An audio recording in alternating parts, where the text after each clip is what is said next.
water level just for a second? Sure. Chairman?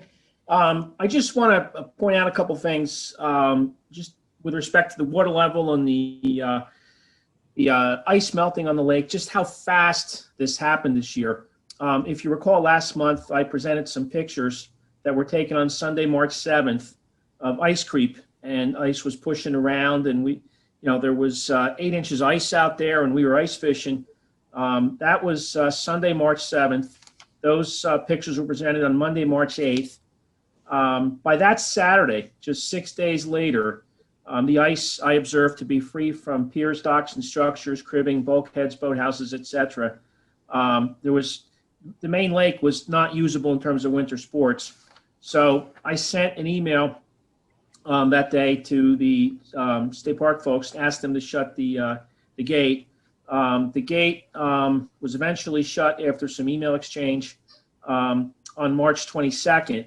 So I'm hopeful that in future years we can get a tighter grip on these dates and hopefully get the dam shut sooner, because I really do feel that, and again, this is a balancing act, and I realize there's a lot of data and information to be gathered, but I wish we could find a way in the future to kind of tighten this whole process up so that the spring runoff can be captured. I realize the concern about damage to docks and structures, but when it frees itself from the shoreline, piers, cribbing, and docks, in my judgment, it's safe to cut back to 12 cubic feet.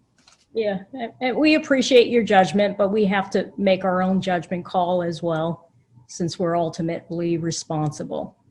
So, we have to make that decision at the end of the day. And we appreciate your feedback and your observations, but we're doing our own inspections and observations and doing what we feel is the best for the properties that are on the lake and structures. So, that's the decision was made, and so we feel we made the right one. But we thank you for that, and we appreciate your time and your feedback, but we are ultimately responsible. Well, I have to support Dan in his comments. As a matter of fact, I drove around the lake at the same day that I spoke to him and got out of the car and observed it in multiple areas. And then I called Josh because I couldn't find any areas that were really under threat any longer around the shore. So in my opinion, I agree, there was some wasted days there. I don't remember how many, but it's frustrating. It looks like we'll be fine because, as you stated, the lake is right now about 8.6 or close to 8.7 because of the recent rain and the runoff. So I think it looks like we're going to be fine, but still it's very risky when there isn't much rain to lose that many days. So we're trying to make sure that you do the right thing as soon as you can.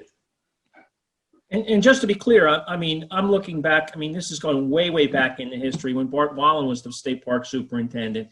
And again, I realize with every state park superintendent and the changing of the guard, you're going to have variations in procedures and interpretations.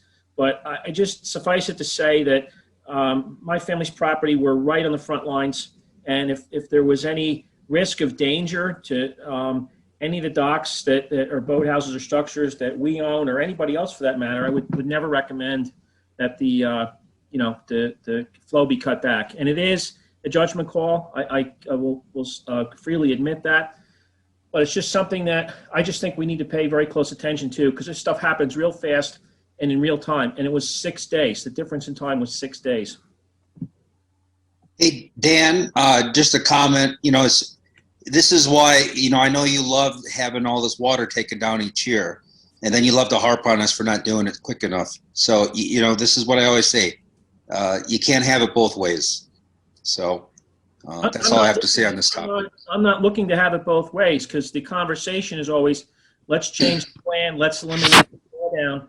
And I just want to be clear. Again, I'm not faulting anybody. Please don't take this as criticism. I'm just saying that I'm just documenting what happened, and I just think that we need to pay very close and tight attention to this because it happens very fast. That's all I'm trying to say. Because in a span of 6 days, we went from ice creep to open water. That, looking at this historically, that's very rapid. It's usually much more gradual than that.